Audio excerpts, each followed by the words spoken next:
3 historias de mujeres donde pues están contando sus experiencias en referencia a la maternidad, ¿no? A la no maternidad en concreto. Y bueno, ahí hay una mezcla, ¿no? Un entramado de temas que son la belleza, ¿no? Que es algo que nos preocupa, y sobre todo el paso del tiempo, ¿no? Cómo 3 mujeres se presentan ante el público con los 40 años pasados, ¿no? Que nos parece que es que hay una franja de edad ahí que no está reconocida en el teatro de alguna manera, ¿no? Como que se pierde la belleza, se pierde algo ahí. Entonces esa es la temática que atraviesa la pieza, y todo esto con muchísimo humor y utilizando pues muchos referentes del cine y muchos referentes de pensadoras feministas.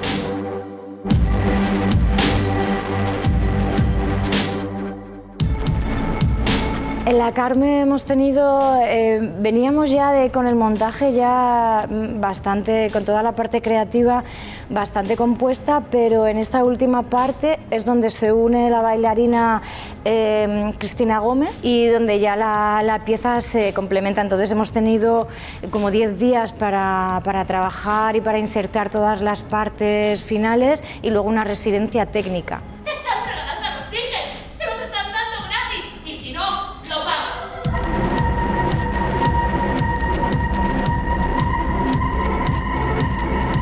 Para mí es muy emocionante poder volver a Valencia, donde estudié, donde viví muchos años y donde la gente de la profesión son conocidos y amigues, y poder abrir la temporada y que hayan confiado en esta pieza y en la propuesta, pues me hace mucha ilusión.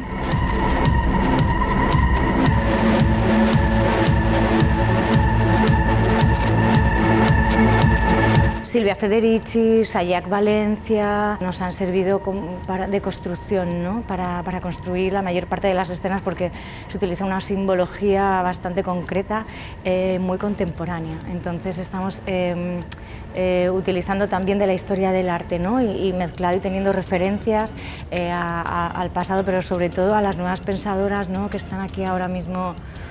Pues digamos que repensando el panorama y ayudándonos a pensarnos a nosotras mismas.